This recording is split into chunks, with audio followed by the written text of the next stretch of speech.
Good day, everyone, and Happy Canada Day. Today is July 1st, and more than 150 years ago, Canada was a nation unto itself, kind of like Independence Day. You know, July 4th, well, ours is July 1st.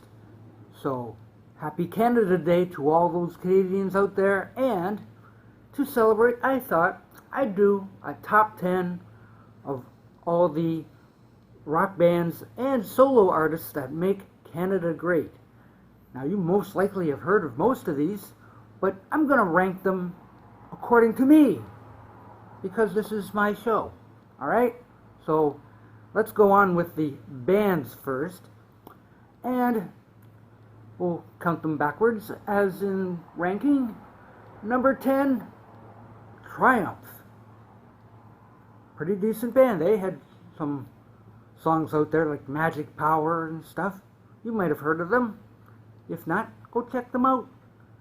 Number 9, Loverboy.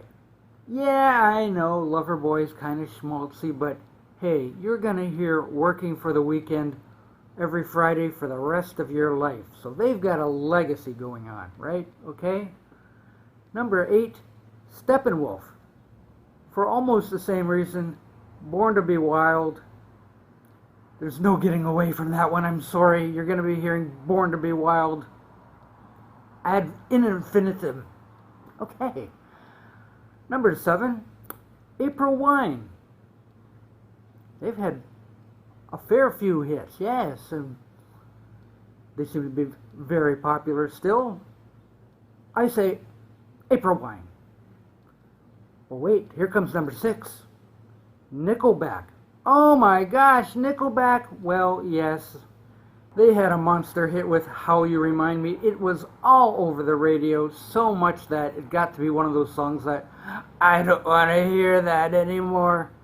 But then it was like, I don't want to hear Nickelback anymore.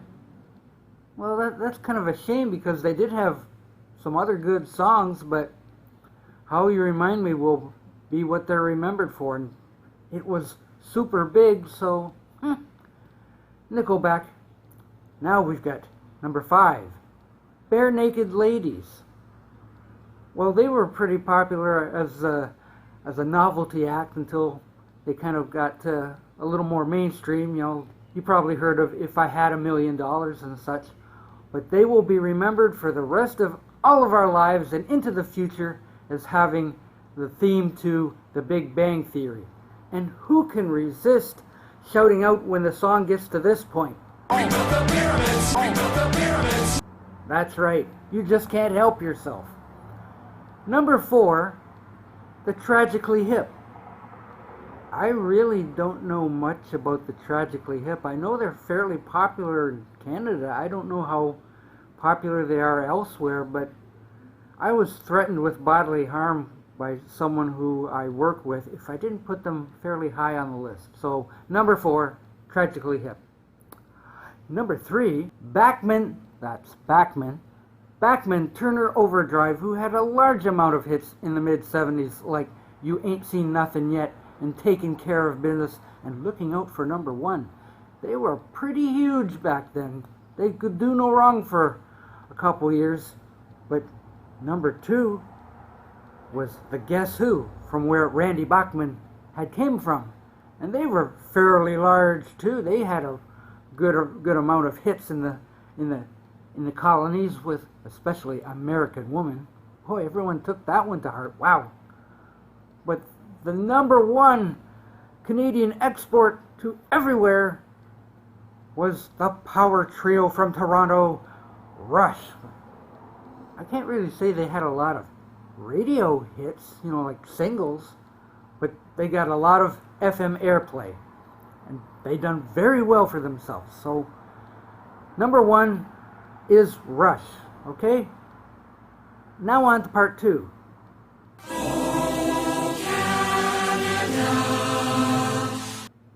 Part 2, and this is where I count down what I think are the top 10 just Canadian artists, you know, the solo people, whatever. They aren't a band. They're a people, okay?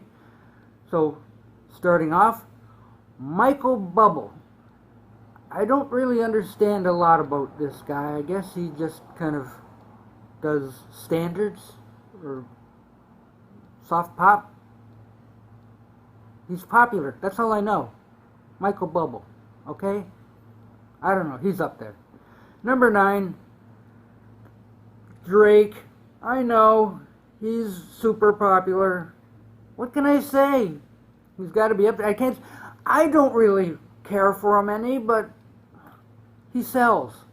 So does number 8, Justin Bieber. He's Canadian. What can I say? He has to be on the list just because he's super popular. If you got to do the top 10 Canadian artists, he has to be in there somewhere. So, number 8, okay? Number 7, Celine Dion. Oh, Celine, yes, the Canadian songstress of Montreal. Hey, she sells out in Las Vegas. She's a fixture. And who can forget her rendition of My Heart Will Go On from Titanic? It will be remembered for a long time. Celine Dion, okay? Number 6, Shania Twain. Just because I like her better than Celine Dion. Number 5, Alanis Morissette. She had some large hits there. Yeah, I didn't mind a few of them. Yeah, but after a while she just kind of disappeared. Where is Alanis Morissette these days? But she sold a lot, right? Number 4, Joni Mitchell. My favorite song is Raised on Radio. Go figure. Number 3, Gordon Lightfoot. Everyone likes Gordon Lightfoot. He's had lots of some very good songs out there, yes. And who could forget the Wreck of the Edmund Fitzgerald? That's a really rollicking tune, you know? Number 2, Bryan Adams. Wow, he's the closest thing Canada has to a John Bon Jovi ever. So, he's my number 2. And number 1, in case you didn't figure it out by now, must be Neil Young. Oh, everyone loves Neil Young. Yes, he was even part of the supergroup CSNY. He was the Y. And he's almost like our Bob Dylan. He just puts out albums and they sell no matter what. They just stick his name on there and it's like, Neil Young album, must buy. So therefore, he's my number 1. So that's my top 10 and top 10 of Canadian artists and bands and stuff. I hope you stuck with me till to the end. And if you didn't, shame on you. So happy Canada Day out there. Celebrate our Canadian artists. They deserve it, don't you think? Yes. Take care, everyone. Stay safe.